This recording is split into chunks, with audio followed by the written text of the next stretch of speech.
Hello and welcome to another episode of the Cultures Football Podcast with me, James Allen. Hi, James. Theon Verteza. Hi, mate. And the brilliant Michael Woodson. I've said brilliant James. twice. I could have used different adjectives, but I'm all about equality. All in football tops. Got Jay Half right over there. Yes, yeah. Oh, I used funny. to jump over JCBs with me dad. I had trial for York once. I did. I didn't actually. Very fitting for you, Theon. Madureira from the Brazilian division. Yeah. That's just some milk. It's got Che Guevara on it, so I bought it. But, and Argentina, jacket. Stay tuned. There could be a coup. Oh. I don't know. But the only missile crisis we're worried about are ones from 40 yards out. From Pascal Chimbonda, to be precise. Today, this one, the king of kitchen chat. The king of kitchen chat. I think the starting point. I think, despite the fact Yakubu won our poll for who was the king of Barclaysman, I think Chimbonda is probably the people's champion. Oh, Morton Gamst, I think. Yes. Yeah. But Morton Gamst is vanilla. But someone says Pascal Chimbonda in a kitchen at 5 a.m. I got right. I think that's because of who he is, isn't it? Because of who he is, he was a bit balmy. If you had a king's court, say Yakubu's the king in the round table, Chimbonda's right-hand man. Yeah, Cranchar is very vanilla as well. Yeah. So then the final was Yakubu Cranchar, wasn't it? But, both of them are a bit too vanilla for my. When did Chimbonda get knocked out? I don't know. I think he might have got Newcastle. No, he might have gone. Because I think there should. But yeah, he is one of them that you think straight away, that you notice straight away. For me, he is getting on the vanilla edge. He's close. But he's you have to love him. There's still a bit of, he's not Walls. Yeah. He's Stracciatella. Yes. Yeah. There's a few The stories. thinking man's vanilla. Yeah. There's a few stories on your modern day football podcasts about him being a bit of a shit house as well.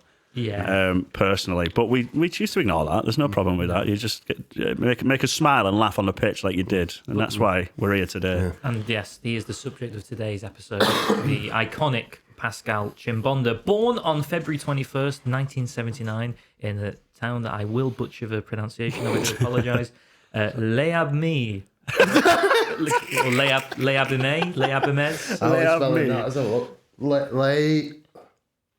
Leabme. Leabim.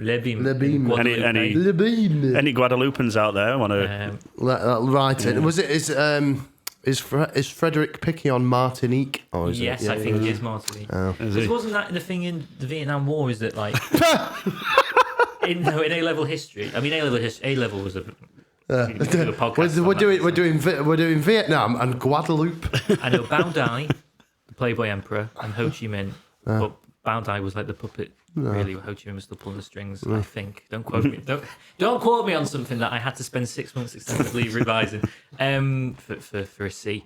But wasn't there a lot of Vietnam and Southeast Asia? There were a lot of French-owned territories. Which still are. Second only to Britain for raping and pillaging. Yes. So. Netherlands didn't do half bad. Netherlands got for such a small nation. They did a fair bit of colonising. Because you can end up I assume principalities that are owned by France. Yes. Obviously, you could then say, well, I'm not going to play for Martinique. I'm going to have a crack at being in the French team. Yeah. Well, if there's a Frederick Picquet Martinique shirt out there, you know our Twitter handle. Send it. We've got Halifax and San Marino. Yeah, as you can see. Two ends of the footballing spectrum. Yeah. I quite like this one, but during our worst period, pre-Hodgson. The Houllier years. This is Roy Evans, isn't it? Roy Evans. As soon as. Yes, yeah. So his early career, spanned several clubs in France and England, marked by notable achievements and contributions, which we will get in depth with. Now, he began his professional journey with, and I think I've managed these on FIFA 7, Le Havre. Le Havre, yeah. But there's a club similar to Le Havre that's got a badge like a penguin, and if you can find who that is, let me know. Badge like a penguin. Is it not Arles Avignon? Might be, it might be that, because there was some French teams that are now unfortunately due to their system, which not a lot of people really talk about. Once you get relegated from because the French league itself is pretty shit, and then obviously. But the second division is just going into fucking oblivion. You're playing Metz away on a Friday. On sea on a fucking Tuesday night. Like Sochaux have gone. Sochaux have gone, yeah. Jackie O's are down there. Yeah. Bordeaux are obviously Andy Carroll. Yeah. Banging him in down there. Andy Carroll, though. Oh, yeah, but He's finally found his level. Yeah, playing in a fucking French gymnasium. Yeah. But if there's any, sort of big benefactors who want to send us on an away day to Corsica to watch, I won't say no. So he started his career at Le Havre in 1998, where he accumulated over 100 appearances for both the first team and the B team. And then in 2003, he transferred to Bastia. 5 years, that's quite a long time. 5 years. Continuing to develop his skills in France's top leagues. Now, at that point, for me... It's Bastia in Bastia's Corsica, I think, isn't it? Yeah. I am going to sound a bit like, I actually really enjoyed French league. It was a fun league around that time. Mid-noughties, late noughties France. Yeah. The Leon Was that when years. Leon were winning it every year? I think it's 7 years in a row. Well, something like that. You had Chris up front. You remember Chris? Centre back. No. Centre half. Bald-headed centre half, yeah. Brazilian. He was brilliant, yeah. Janino years as well. Benzema was even in that team. Novotel in the middle, was it? Yeah. Gomez. Yeah. Baffertimby. Sidney Govou. What was the fellow who was everyone's favourite on Football Manager but never did? Gourcuff. Johan Gourcuff. Oh, Johan Gourcuff. Yeah. I was watching a Tobo Loco video yesterday. Watching Vanuatu get to the World Cup final. Heartbreaking, wasn't it? Heartbreaking. Johan Gourcuff for 2 in the final. He teased us with the World Cup in the thumbnail, and I went, he's not going to do it, is he? Yeah. It's Heartbreaking for Vanuatu. Anyway, let's talk about something people know what we're on about. Yeah, preferably. Tobo Loco, do watch him on YouTube if you want to watch small countries get to... If you want to have your heart broken... Yeah. If you want to have your heart broken by Vanuatu getting beat by France, spoilers. Then check him out. In 2005, Chimbonda signed with Wigan Athletic, and the earth moved. Now, 2005, that's the year they got. Must have been the year they got promoted. Yeah, because they were definitely in the league. 05-06 was their first season. Was that for their inaugural Premier League? It was the first season. ever league, first ever season in the top division. Yeah. First ever. There's some players in that team as well. I think you just go through the entire fucking squad. Yeah. Well, shall I? No, because we're mentioning Chimbonda as like the focal point, but he is a king amongst kings in that. Like, Is it? Yeah. 11. Like, Yeah, hindsight's view. to get in the team of the year, to PFA team of the year, which you don't really hear about that much now anymore, do you? No. No, it's like, but Well, anyway. That PFA team of the year, we'll start on that then if you No, like. yeah, we'll go for the pit, yeah. Go for the So- PFA Because to be first. like, it's probably, I would hazard a guess, the best PFA team of the year ever. It looks like it's an unbeatable team. And Chimbonda's in it. And Even to better. do that as an unknown coming into Wigan's team in the first season, I think everyone, Because did Wigan finish? They finished like 17th that season, did they? they didn't go down. Probably changed their crest. It was a lovely badge, that. They finished old one. 10th. Oh, they finished 10th. Yeah, Under Paul Jewell. Well, I don't know what I'm talking about, though. Yeah, Henri Camara, top league goal scorer. Jason Roberts, top goal scorer in all competitions. Oh my God. The PFA team of the year 2006. Obviously, we know that Chimbonda's in there holding up the right back position. It must have had some sensational season. We do remember he got the move to Spurs, and then the world fell out of his arse, didn't it? But in goal, Shea Given. Left back. Shea Given in that for Wigan? Now. Not for Wigan. This is the team of the year. Right. Yeah. Imagine this Wigan team. Give Craig. it Newcastle. Given player goalkeeper. He was a great goalkeeper. Though, wasn't he? He was very good. There's the strangest one in this, even though Chimbonda's in there, is William Gallas at left back, who were caught. No, why number 10? Yeah, Disgusting. Who didn't like playing at left back. But he's got Gallas the PFA was- team of the year. I think that was That's mentioned by mental, Paul like, Longley. hated Yeah. playing it. Gallas had several tantrums as well, didn't he? Yeah. The one where he forgot, the one where he wouldn't get off the pitch. He was a very entitled footballer. Did he, it was the one where he said he was going to score an own. Gallas is very, very Yes, bad. I was going to score an own goal against. Was it all for the Arsenal? He Spurs, was a bit of a yeah. bitch, though, wasn't it? Like he was always like at Chelsea, the nearly man. Like he used to have to get a game at left back. There was John Terry and Carvalho there. He wasn't getting a game. I think that was then when he was there. But then moved to Arsenal, got the number 10 shirt, and he's just turned into a Yeah, twat. number 10 for that. I know. Yeah. It's- Just see him there sulking when he was lit on pitch, number 10 shirt, long sleeves, and it just looks like an absolute arsehole. Anyway, next to him in defence is Jamie Carragher. So, not one for controversy. partnering another fairly uncontroversial figure in John Terry. So that's a back four of Gallas, Carragher, Terry and Chimbonda, which not many teams are going to get by or want to even go near. In midfield, left wing, Joe Cole. The most underrated footballer of all time. Frank Lampard, Gerrard in the middle. That's going to cause...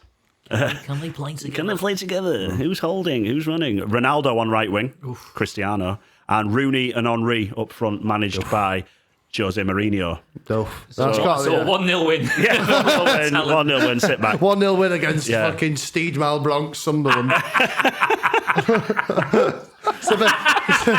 It's the best we can manage, boys, I'm sorry.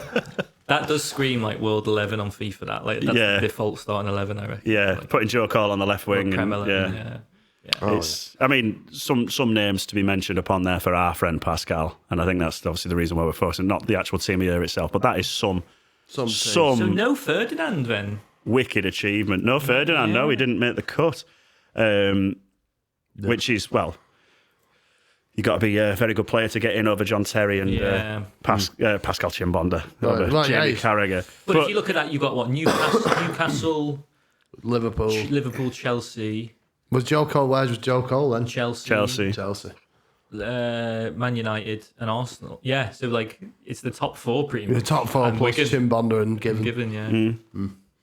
But then, obviously, to further it, I'll go through the Wigan squad now as well. So these are the players he had around him. It's very much a championship team, because I don't think they were one of the first teams to come up. You were a bit, obviously Bradford have done it and Barnsley in the past. Paul Jewell as well. Paul Jewell at the time. Very, very working class. Very working class football club at the time, weren't they? And obviously they had the tears with Dave Whelan winning the cup because he broke his leg, and everything seemed to be tied around Wigan. But the team, John Filan in goal. I forgot he even played for. Do you remember? Do you know John Filan, the Australian goalkeeper who used to play for Blackburn in the 90s? Yeah, one of the Wigan keepers I remember, Kirkland and Mike Pollitt. Ali Al-Abzi, clearly. As well. Number 2, Pascal Chimbonda. I'm going in shirt number order because traditional right back number 2. Well, number 3. I do hate that modern thing of fucking the announcing a position by doing the lineup in fucking number order. Yeah, number 9, number 10. Oh, Trent Alexander-Arnold's up front, is he? Yeah. They play someone at number 4 or number 6. But they've got the number 6 role. What they're talking about nowadays. Number 6 has always been a centre back. 5 and 6 are centre back. 4's your digger in midfield. Yeah. Asked with numbers now, because a lot of them like to keep them from when they're in the academy, and that fair dues. And we've seen it in the Serie A where people wear. Yeah, no, but I think it's more acceptable. Like, why Declan Rice? Why are you number 41? You cunt. That's Americanised, isn't it? Like we only got shirt numbers at a certain point. It's to get people to pay an extra quid in the club shop. I think traditional numbers in wrong position. I think they've lost more than traditional numbers have lost their prestige now, because in the 90s and 2000s, you're still watching videos from the 70s and 80s where they were handed a shirt number, so that one shirt number became iconic. So you had players wanting to wear the number 7 shirt at Liverpool or the number 8 shirt. Nowadays. Nobody's dreaming of wearing Yaya Touré's 45, but Balotelli's 45 or whatever. Do you know what I mean? Yeah. So the Brazil 10 is like a. Who's that? Who's the one who did 1+8 because he couldn't have number 9? Zamorano. Well, Adi Akinbaye used to do. I think it was 1+8 or something like that. He did something. Zamorano, Adi Akinbaye. Yeah, I'd prefer Akinbaye, especially in a street fight. Number 3 for Wigan is a man I've never heard of. Made 2 substitute appearances. Stephen McMillan. Nobody heard of him. Stephen McMillan, do that. Sorry about that, Stephen. He made 92 appearances for Wigan between 01 and 07. 153 for Motherwell between 93 and 2001. Harry Robinson. Can't quite remember you. Ask him. At centre-back, Matt Jackson, Emerson Tom, Stefan Honshaw. Wearing the number 7 shirt, 12 goals that season, bearing in mind... Number 7? Who's number 7? Henri Camara. Oh. So that's 2 players with over Honshaw. 12 goals. No, he's not there. No, then we'll go through again. Andreas Johansson, Lee McCulloch, Graham Kavanagh. Proper player. Mike Pollitt. Gary Walsh. Alan Mann. David Wright. This is very... You're reading a sort of data analyst... a list of mid-managers at McDonald's. Well, UCC Dave Ryan's that email, because that's exactly what that reeks of. The next one, Ariane Deseu, who obviously... Oh, yes, the detective. Yeah.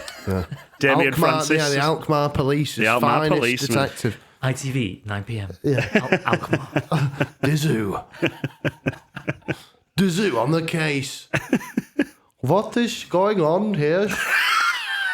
That's a Oh, there's been a murder, Ariane. Oh no. Not in Alkmaar. Not in Wigan or in Alkmaar, I don't know. I have stretched this metaphor as far as it will go. He's clearing his lines. Next wearing the number 17 shirt was Damian Francis. 18, Paul Sharner. Oh, yes. 19, Ryan Taylor. 20, Gary Teal, everybody's favourite footballer. Jimmy Bullard, David Connolly, Rito Ziegler, Joseph Skocko, Australian, Leighton Baines, David Thompson, Jason Roberts, Luke Joyce, Neil Mellor, and Joey Waterhouse. Neil Mellor? Neil Mellor was there. I didn't really know that. No, but, I always get him, every time I hear the name Neil Mellor, I always think of Will Mellor.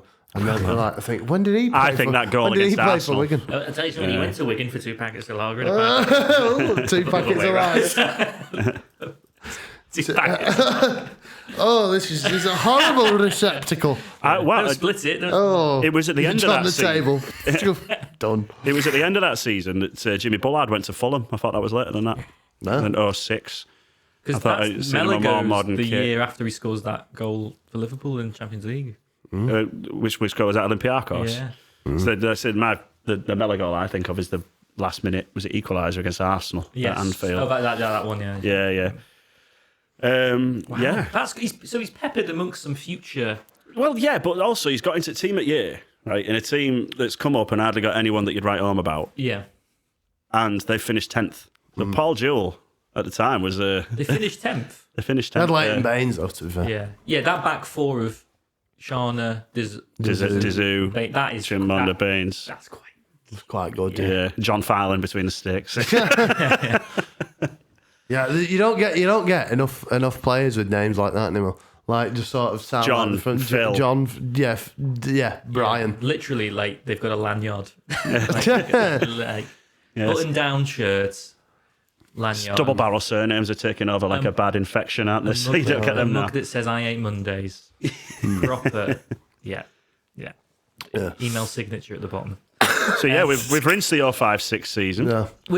Which which is Chimbonda's arguably only season of cult folklore. But No, I don't know. he earns a money move to Tottenham Hotspur in the summer of 2006, which is referenced in an episode, season 1 of Gavin and Stacey, series 1 of Gavin and Stacey. Smithy organises a pub quiz, and they go like, "Oh, have you got the questions?" He goes, "Don't worry, it's all up here."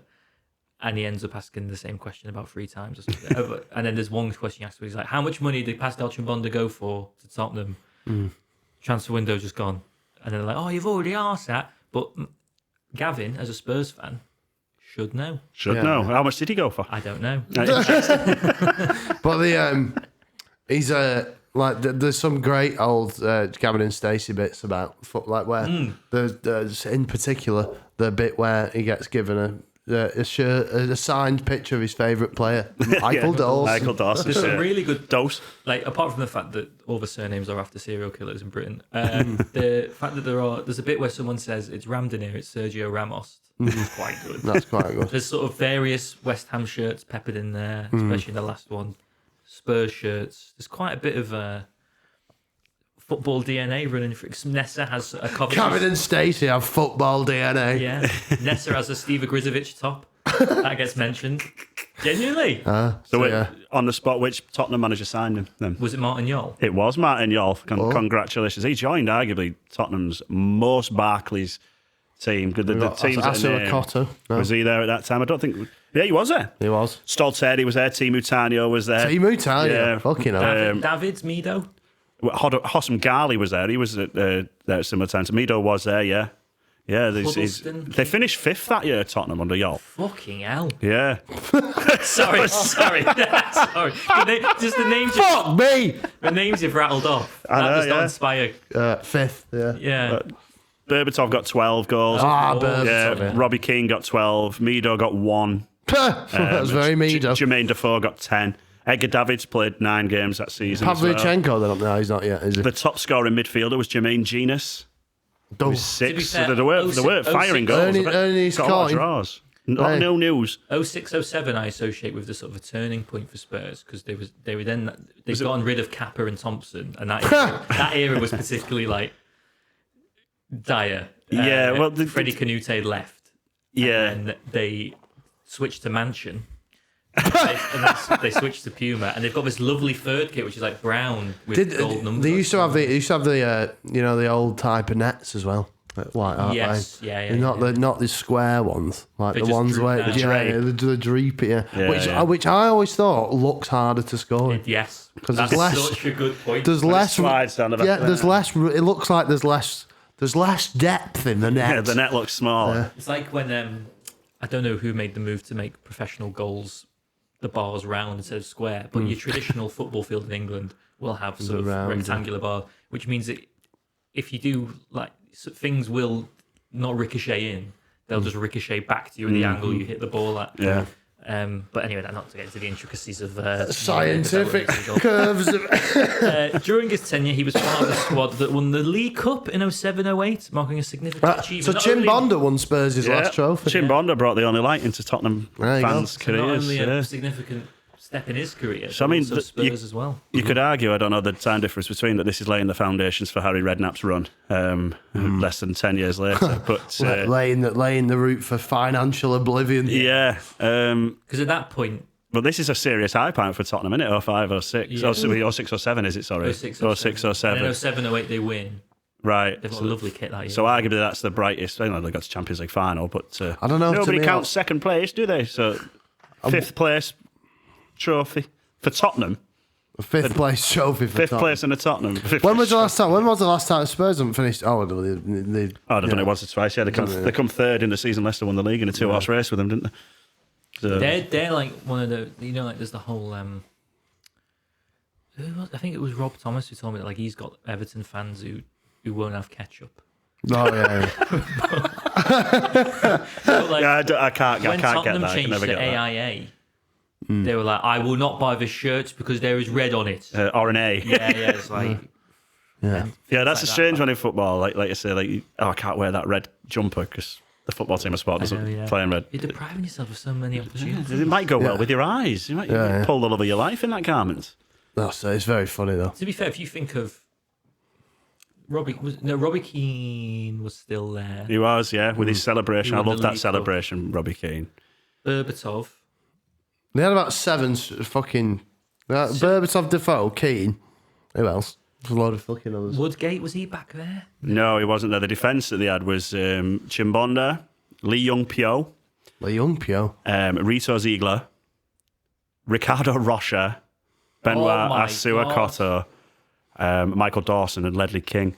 Dawson King at Yeah. the back. Fuck I mean, me. with them two at the back, yeah, that was Friedel built in goal? around them No, two. not Friedel. No, with Paul Robinson. Paul Robinson. Yeah. Friend of the with show. Radek Cherny on the bench for backup keeper. Yeah, some players. And that's just his first season there. But I wonder what went wrong at Tottenham, even though we're not talking about Tottenham. No. After you'd think they'd build upon that. But one trophy in his season. Well, after that season that he wins the League Cup, he moves to Wearside. He gets the move to Sunderland 08-09, where he made 13 league appearances during his stint with the club. So not even half a season with Sunderland. That's No. I forgot he played for Sunderland. I did, to be fair. Wasn't that time they got a load of signings in at one point to kind of make the squad up? Yeah, I remember them getting Craig Gordon in goal. I think. £9 million. Yeah. Fuck me. Snapped his arm, didn't he? My dad. Joined Timu Taino back at Sunderland. Really? Yeah. There's Steve Malbronk in that Sunderland team. Catamol. He is, yeah. Yeah.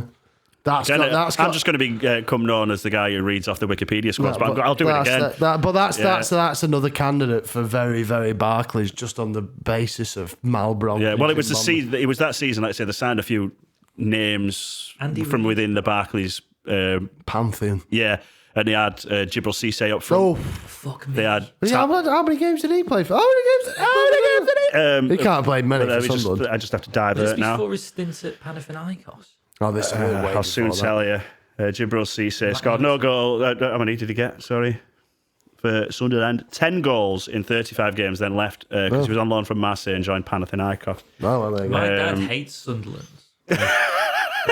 Because every time when I used to watch Match of the Day with him when I was younger, he'd be like, "Look at that gym. They can't even fill their fucking ground." No. Well, that's one thing I've noticed, obviously, nowadays that's gone as well. You watch back with old videos and stuff, and you'll see your Sunderland's versus West Brom, and there'll be 40% of the stadium full. I miss that. Someone tweeted about that last night. Like, I missed that. I genuinely wonder what is preventing them, because like the second or third, no, the fourth in the championship at time of recording, or there or thereabouts. Apologies, don't come for me if you're Sunderland. If you're watching this in a year's time, let us know how Sunderland's Champions League win went. You've got Joe Belling, like the better than they were when they filmed that fucking Netflix documentary. Oh, aye, that and was. you can't fill a ground. A stadium of lights like a. No, but it happens that there's loads of clubs that happen. Like, there's nothing more fucking divorced behaviour than measuring attendances. Yeah. But like the fucking, it's the most. It's either divorced dads or Andrew Tate teens. Yeah. Who compare. Well, your attendance, mate. Your attendance, mate, is absolutely fucking shocking. I think with Newcastle and Sunderland, it's still quite tight up there, isn't it? Like your local fans, so you don't have a lot of people flying in by the airports. Newcastle more and more nowadays, but they fill the stadium, so like it is just on move. If Sunderland are on a run of 4 defeats, like people aren't going to go. They're all together in the pub. Well, if you look at like a Newcastle game from like 5 years ago. Oh, we can't fill it, man. We might actually won't get us what transfers. Well, certain ethoses have changed at Newcastle in the past couple of years, haven't they? There's nothing more depressing, I think, of when you watch a team that have sort of omitted a section of their stand for it to be draped over with local advertising. Like, the away end is sat next to sort of loads of seats that have been draped with like Bob Scaffolding, or like it's like you could fill. Yeah, Sunderland's #1 solicitor. Bob Scaffold, confusingly a solicitor's. But no, like the Borough's like even in some of the highlights of like when I'm sad, I like to rewatch Borough's 2006 UEFA Cup run. Don't we all? Don't we all? But no, even on some of them games, granted, some of them are against like Dnipro. For European football now, like. You didn't know what you had, and there was about fucking 12,000 people there. Yeah. Shocking. Yeah. And it's not even in the time where it was a lot more affordable then as well, because the economy wasn't, fucked after 14 years of Tory austerity and Starmer continuing it. There's a guy I follow on YouTube, a guy called Smiv, who does On the Road, and he just goes to like loads of away days in Britain, does like reviews of the ground. He went to watch Bradford recently and paid 25 quid. Fuck me. I remember actually not too long ago. It was maybe about 5 years ago. Just before the woke mind virus. Just before they got 5G kill box in. They had we'd be demonetised if we had enough subscribers. They had Kidderminster Harriers. I went with my dad. 28 quid for already relegated out of the conference. Kidderminster Harriers. Jesus, unbelievable. And the kids still. I think it was like I was maybe like 21, 22. And I tried to blag like under 18. I was like, you'll go up. It's 28 quid, fucking hell. Right, I'll try and blag under 18. They didn't have an under 18. They had an under 16. Tory bastards. I don't know. Although the food was the best food I've ever had at a ground, Kidderminster Harriers. So, if you're wanting to save money on a ticket, by the way, buy an under 18s ticket, and because it's online, all you've got to do is zoom in on the QR code and show them. So. There you go. Commit fraud. James Allen's advice. At your local football club. Some other players he played with us. Here we are complaining about lack of attendances. So he leaves Sunderland. Well, so it's not like Pascal Chimbonda to do something random, spontaneous, but where does he go after Sunderland? Spurs. Spurs again. He goes back to White Hart Lane. Very briefly, and then he joins Blackburn 2009 to 2011. Oh, I forgot he was at Blackburn actually. It's like a weird. He's very, very forgettable after Wigan. Really. He catches on to the Barclaysman. I thought he played for Wigan for about 5 years, but he played for once. Mental. 1 year, and obviously that was the season. He seemed to stick around. Like I think, did he do half decent at Sunderland? Yeah, he did. And then he got moved back to Tottenham and left them, and because there was a bit of it looked like there was a bit of frostiness when he left and went to Tottenham for a second time. 2 years at Blackburn, and then he joins QPR. The QPR Revolution. He's in the fucking money laundering team, wasn't Yeah. he? With like Julio Cesar and It's, again, like, Tarabs and I Chimbonda don't- on the right. Fucking hell. I think we'd have to do like a multiple episode arc on the QPR thing. Yeah, 'cause, yeah. like Anton Ferdinand. Was that 11-12 season? Yeah. Oh no, yeah, and then The 4 managers in the season. Park Ji-sung, Sean Wright Phillips. Does Rio go there? Cranchard does. Rio goes, yeah. The Paddy Kenny in goal. Who else is? His name is Rio. Taya and Taiwo was there, plays wasn't for he? QPR. Yeah. Championship management, Taya Taiwo finally made it over to Premier League. It's just men. Onua, Anton Ferdinand, Luke Young was still going. That is because like that is what's what I'm looking for, like Island of Misfit Toys in many ways. It's just like come and play for us. Like that's a good team on paper. Yeah. Should have anyway. They had registered up front in the same season Patrick Adjumang and Jibril Cisse. No. And then he sort of towards the end, so he does like a kind of sort of Barclaysman tour really. He goes back to Spurs, Blackburn, then QPR, and then 2011, 2012 he joins Doncaster Rovers, That's not it. home of Louis Tomlinson. yes, yeah, and a lovely racetrack by all accounts. Though I've not been, Wow. but my father-in-law's friends tell me it's a lovely day out. That was very fucking Tomo, that. This really is a glass chandelier. This really is a red phone box that adorns the studio here. What's funny is like, I'm eating a baked potato. Oh, I've not seen that Oh, one. that's so good. It's a man, actually. I saw a podcast with someone the other week. I think it was Tommy Spur, and he was talking about when Chimbonda and El Hadj Juff came to Doncaster. And this is what I mentioned before. Apparently, it's a bit of a shit house. Tommy Spur was out injured. Pascal walked into the changing room and just moved all his stuff off his coat peg, put it down next to it. He come back in on crutches. Chimbonda sat there putting his kit on. He goes, "That's my peg, mate." He goes, "Not now." So yeah, he didn't get on well with his team. Pascal's peg. Lovely. But yeah, apparently him and El Hadj Juff, they had a couple of players around that time, didn't they? Apparently they caused a bit of havoc. Lovely kit that as well. Was that when they just moved to the Keep Moat? The new stadium for Doncaster. They I've gigged in Doncaster, and on the way to the gig, I was panicking because my mum and dad are out for the weekend, and I thought I'd And left. James was 26 years old at this time. I was 19, and I'd left. Wow. I was worried I'd left the oven on, but we were moving house at the time. Oh, well, job done. And like the comic in the car was like, "You should." That's quite funny. Like you should tell that as you're opening line.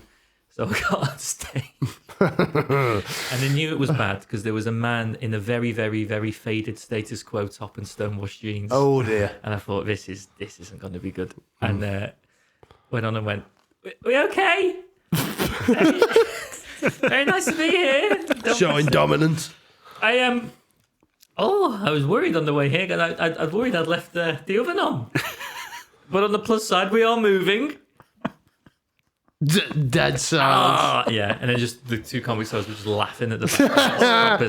proper setup job. Oh, that's great. That. So that's my abiding memory of Doncaster. Well, when he was Misery. at Doncaster, there must Well, have I think that's everyone's abiding misery. Abiding misery. There you go.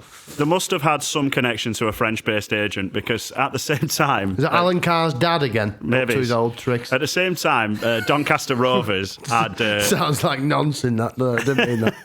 yeah, Doncaster had El Hadj Juff, a name coming up twice for the first time again, Freddie Piquillon. Ooh. What? Doncaster? Doncaster. Fucking hell. Hirita Ilunga, Oh. Pascal Chimbonda and Habib Beye. Habib Bey. Fucking hell. That's crazy. That's they didn't do very good, like. Doncaster. Are they in League One? Yeah, they're in He's got Championship. 2 goals in 8 games, Piquillon. Were they in Championship? I think they were. Yeah. Yeah, because there was that. Bottom end of the championship. I remember watching an absolutely fucking dismal game at the Riverside. I'm sure Doncaster. It was either Doncaster or Peterman. George Friend was playing with them for Doncaster. yeah. Maybe that got the... 0809 was my cousin's. He's on my staff. Lou, he's a Borough fan, and he took me and my dad to watch Borough. I think it was opening day of the season, 0809 against Doncaster. Leroy Lita up front. Oh, at the Tunchai. Riverside. Tunchai still there before he went. And there was a massive there were massive scrap afterwards. Oh. And he was trying to like get. I was only like 11, 12. And he was like, there was like guardrails flying, and he was like, ugh. Just Doncaster fans going, I'm gonna fucking murder you, you smuggy bastard. I'm from the Wirral, sir. Oh, it's funny. And there are a lot of people actually don't recognise the verb, but actually it is quite prominent in its pronunciation. But we've got but we've got to Doncaster in the Chimbonda story. But I'll let you whittle off before the most recent. Skelmersdale. Talking of wolves on the Wirral. Before Skelmersdale, we need to get to. He has a couple of. He goes to Market Drayton Town. Stay tuned for Skelmersdale. He goes to Carlisle, and he eventually retired following a stint with AC Aries Avignon. And then in 2017, he came out of retirement to play for non-league sides Washington and Ashton Town. Yeah. International career, very briefly. Very obviously. He initially represented Guadeloupe, but he was selected for the France national team for the 2006 World Cup. Yeah, he went to the 06 World Cup. He earned a sole cap in a warm-up match against Denmark and was an unused substitute throughout the tournament where France finished as runners-up.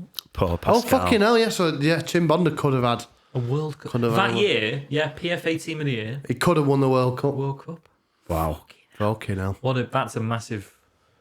Maybe if he got subbed on and told Zidane to calm down. Maybe. Yeah. Well, he had a massive effect on Tottenham. He could have changed the world for France nationally as well, yeah. There you go. See, this is like in an alternate universe.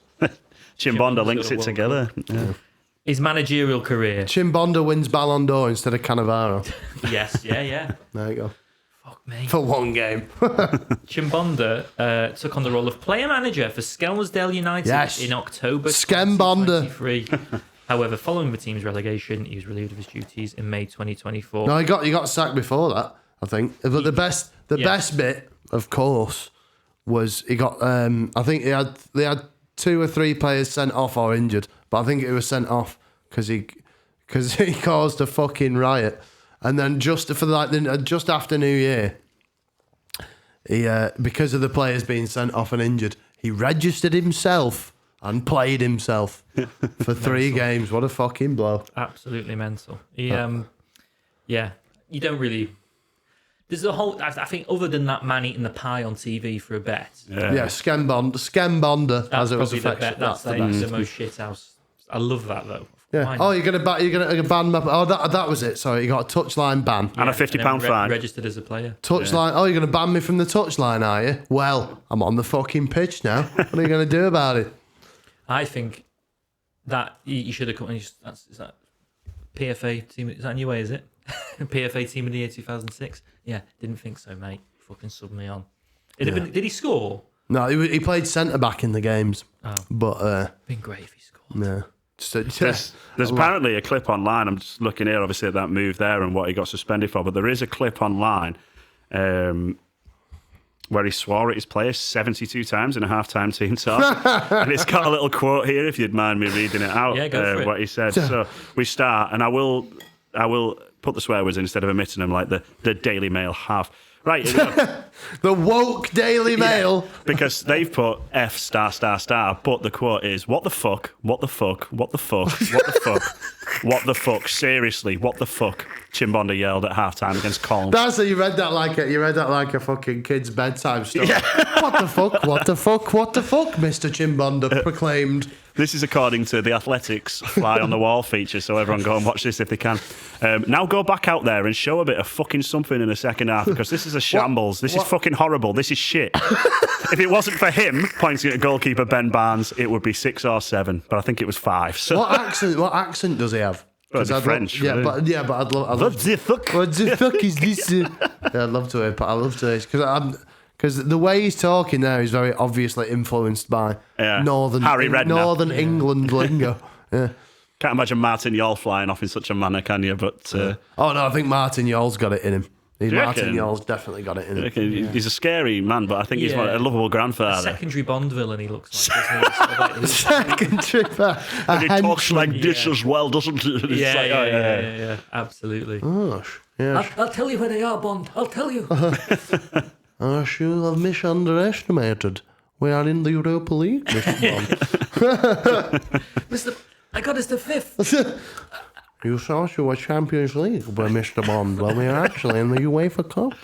Oh, yeah. You just don't get this with any other podcast. When You don't Chimbonda know. came to tease a good children's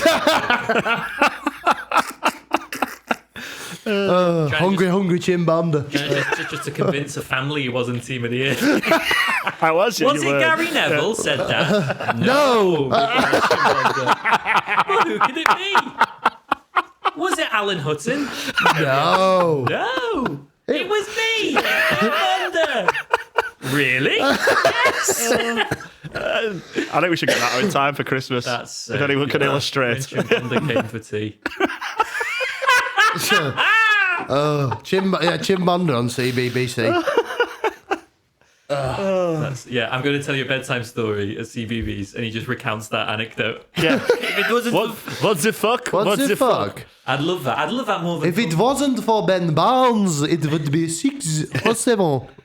Is he as universally loved across everyone? You can tell that obviously us three like him, and I think that's why we've got blinkers on talking about him. Does everyone love him? Is it across the board? Do you reckon? think so. I think he didn't like. I think he didn't play long enough for any one club for him to be hated. I think that served him well though. Because I think he got found out. His second season at Wigan probably got like. Well, no, but it's a perfect end to the fairy tale, isn't it? If you carry it on too long. If you get Team of the Year, it sounds wrong now, but I've always called it Schumacher in, but like because he retired and like went out on top and then came back and he wasn't as good. But nowadays it's just Schumacher, and it sounds like you're taking a mick out of a disability. But no, if you go out at the top at the right time, people have done it right, people have done it wrong. Bergkamp did it at the right time. Henry didn't. He had that fears as. Yeah, it's hard to know. New York. It's hard to know when to gamble, though, isn't it? 'Cause it's like if you go, if you've just won something, you go, I can do it again. Yeah, but it's then great. you can like waste your prime thriving in like Andre Pierre Gignac. Yeah, well, no, he just moved to Mexico and fucking went. I love a burrito, mate. That was amazing. Well, he's scoring fucking back heel goals and that fucking. Yeah, he absolutely ripped apart, didn't he? But I think he just went. I like Mexico. I'm gonna stay here. Fuck this. Well, it's down to two things, isn't it? There's a different career. Like he could have gone at the time. I don't know where it was, but probably China or something, and gone and earned loads of money. But he thought like there's a legacy out there. A club in Mexico. It sounds niche, but to go down as a legend at a club like John Duran could have done it, but now he's at 23 years old playing in Saudi. I think when players go to a niche club like that and do absolutely stonking, it's really good. Yeah. And that used to class with America as well. I don't think America classes in that now because players used to go over at the end and do quite well. Yeah, but I do like it. If there's any other good stories, let us know. Mexican league's like a proper like league with actual fans and that. Yeah, it's not like MLS. And it's a good old gambling league. It's not too dissimilar. It's a good old gambling league. Serie A, is it, or Argentina? But anywhere in South America is good at football to watch because you have a little bet on it. You're up at quarter to midnight. There's some football on. I'll watch Atletico Mineiro versus Cruzeiro. Yeah, go on. I fell down that trap. I've had 50p on Fabio Jr. to get booked in the first 35 minutes. I'm invested, and they always pay out. Not the bets, the actual entertainment of the league. South American football, more people need to get into. They do. I'm actually more of a Gremio guy. Lucas Lever tinted. But But we can all agree on one thing: Pascal Chimbonda. Ballon d'Or. Yes. Ballon d'Or. What an absolute legend. Gloves all year round. Sweatbands on his ankles. We forgot to mention the gloves. Beautiful. The most firmly set cornrows in Premier League history. They didn't move. Did he adopt a snood? He was a snoodesman. He's been known to have a snood or two. The snood was big. That was like it was an era, wasn't it? The snood was the preamble to Yedar. That was Yadar's first introduction to woke nonsense. It was the. Well, look at all these players wearing a snood. Hey, what's wrong with them? It's fucking winter, Darren. It was the accessory of the number 10 cam era, wasn't it? Yeah. And but not wrong with a snood. It's not like. It's not woke nonsense, I don't think. Like we always used to watch Lokomotiv Moscow playing the Champions League at 4 o'clock in the afternoon, and they'd all have leggings on and gloves and snoods on and stuff. They've been doing it for years, and then when they brought it over here, Vladivostok. Yeah. Well, but anyway, that seems to be a perfect point to end the episode on leggings and gloves. So if you want to comment on the comment section. Tweet us. What are your memories of Chimbonda? If you're a Wigan, Sunderland, Blackburn. Are you from Spurs Skelmersdale? Yeah. Let us know. A question that was posed There to is me hope. university. Are you from Skelmersdale? As always, like and subscribe to our YouTube channel. Get us on Patreon as well if you've enjoyed this. If you like it. It was a quid. I can't 'cause this get is enough. 2 new this is subscribers fucking last week. expensive. Get it a week earlier. And we've got loads of content there. All our old episodes, extra ones that we're doing for the Patreon with special guests.